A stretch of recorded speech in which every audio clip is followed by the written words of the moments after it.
Stevie, paakyatin mo si Glads. Eh, takot sa matataas yan eh. Kapilit eh. Hindi umakit nga ng puno, hindi umakit eh. Mukhang kaya niya naman eh. Kaya? Eh, tingnan mo nga pare, oh. Ang bagal-bagal umakyat. Buti ba? Punta mo na. Tama na. Glad, tutulungan na kita. Hindi na, kaya ko to, no? Eh, hindi mo nga kaya eh.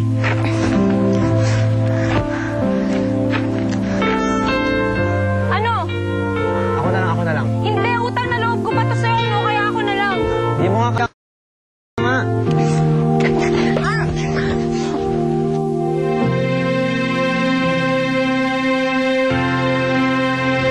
Okay ka lang?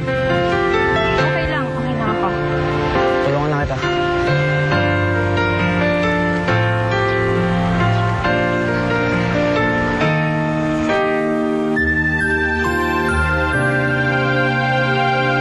You could do it. Did it. What did I tell you? Did it.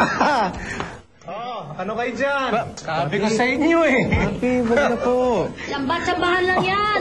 Sa susunod na singing contest, magkikita ulit tayo. Oh, Ha? it's our times. Mamsi?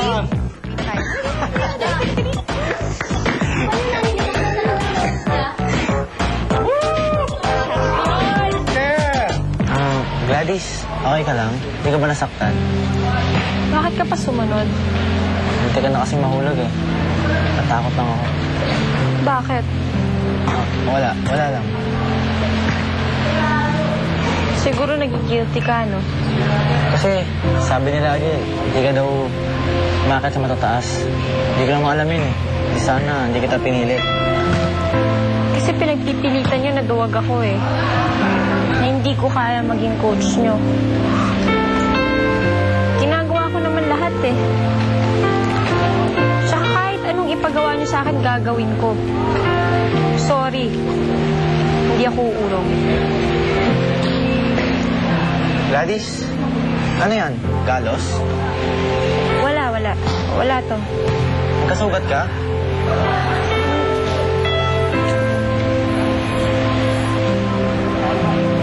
Sorry kasalanan ko to eh. Sorry.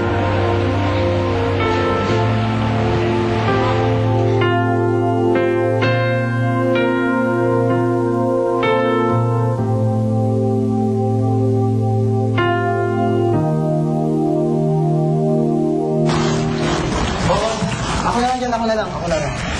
Bahala nga kayo. Grabe ka, Stevie. Alam mo, bilib na ako sa'yo. Alam mo, grabe na yung mga pinapagawa mo kay Gladys eh. Ano ba susunod dyan, ha? Wala na. Hindi ko na siya paginitan.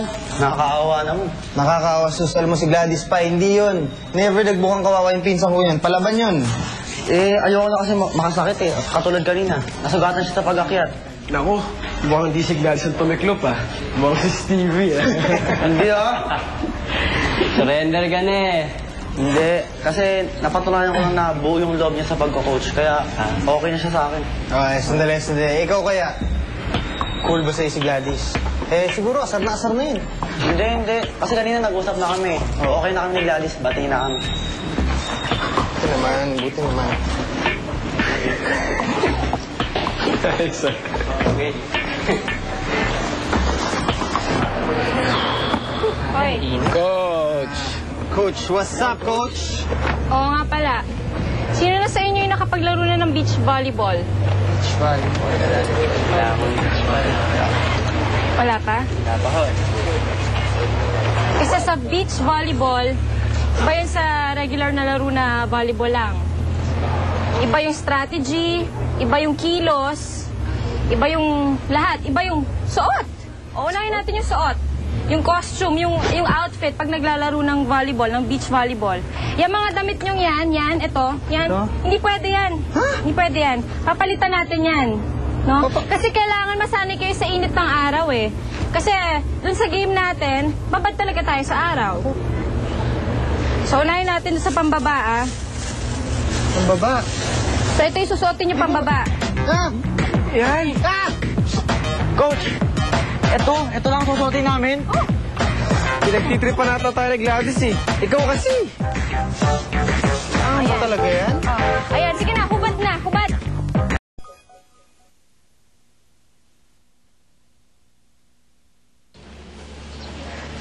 Tamara, don't tell me iniisip mo pa yung pagkatalo mo doon sa amboy na yan, ha? Alam mo, tsamba lang yan at saka beginner's luck. Mamsi, huwag niyo na akong bulahin. Narinig niyo naman eh. Tsaka narinig nilang lahat. Magaling talagang kumanta si Marvin. Tsaka Mamsi, alam niyo ba kung bakit ako natalo? Kasi yung kinanta ko kasi ano eh. Kasi ano talaga siya. Hindi ko Anak, huwag kang malungkot. Alam mo, yung nalulungkot, natatalo, ha? At hindi tayo mapapatalo dyan sa mga impacto na yan, ano? Kahit kailan, never, never! Salamat, ha? Sana nagustuhan mo yung pagkain namin. Come back again, ha? Sana enjoy po kayo. Sige, bye-bye. Ate Diana, Ano? huwag ko sana kayo magalit ha. Pero parang kung nagmimintis na ako yung sisig ninyo. Nagmimintis ang sisig namin? Hoy, never, nunca, imposible. Alam mo, yung sisig namin, matagal na niluluto namin dito, ha? At saka walang customer nagre-reklamo. Never. Yung titigunin nyo na matagal nyo nang niluluto, yung bago ko magbukas yung bagong restaurant sa kabila. Ha? Yung Baris Grill ho, mas super ho ang sisig nila. Super?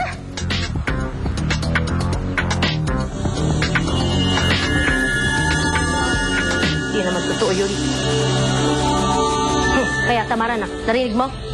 Never tayo magpatalo sa kanila, ha? Tandaan mo yung sinabi ko sa'yo. Ma'am, sa hindi nyo ba naiisip napaka-stupid and pointless na pakikimag-gera nyo kay Mang Bari? Maraming taong nasasaktan, no? At sino naman ang nasasaktan, kundi yung anak niya na pumoporma sa'yo? Naku, Tamara, listen to this, ha? Hindi malayo ang bagsak ng bunga sa puno. Ha? Kasi, kung dinukot niya ang puso ko at dinurog na parang tenga ng baboy, alam mo, yan din ang gagawin sa'yo. For sure. Enyang! Mamsi! Mamsi! Yes, Mamsi! Ako, Enyang, meron akong assignment para sa'yo, ha? Assignment? Yes. Makinig ka mabuti, ha? Kailangan alamin mo kung anong super sisig na sinasabi ng mga customer dun kay Barry, ha? Saka, Enyang, kunin mo yung recipe. Kunin mo! Mamsi naman! Alam mo naman pag-gawin ang alam kong gawin. Mali ko pa doon sa pagluluto. Ginagawa niyo pa ako FBI. Ano ba, Enyang? Kailangan malaman kung bakit masarap ang sisig ni Barry, ha? Kasi nakasalalay ang negosyo natin dyan, ha? Saka, babae. Gamitin mong alindog mo kung kinakailangan. Mas mabuti pa makinig ka lang ng patago. Mamsi, hindi nyo ba naiisip na cheating yung ginagawa ninyo? Bakit hindi nyo nalasarapan yung sisig natin? Anong cheating ang sinasabi ninyo? How dare? Alam mo, cheating din ang ginawa niya sa akin nung panahon. Ha? Nung pinapaupo niya dyan sa kandungan niya yung petula na yan. Sakit naman yan, ah. What about me?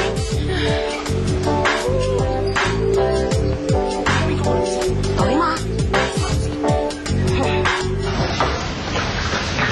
O, paano Ate Gladys? Uwi na ako, ha? Sige, Roger. Salamat, ha? Okay.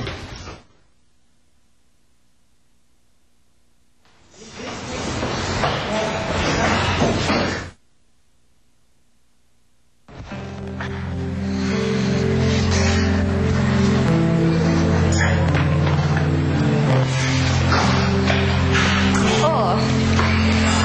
Ang init, no? Sobra. Siguro uhaw na uhaw ka na, no?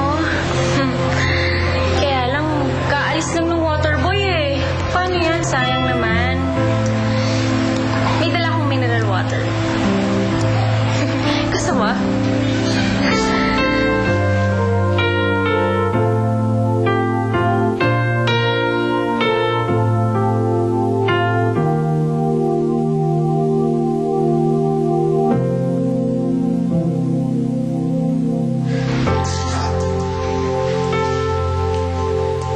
Saan yan?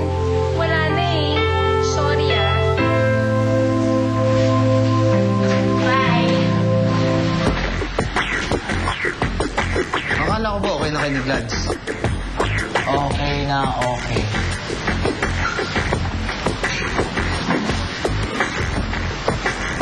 Ha? Tara, init, ang init.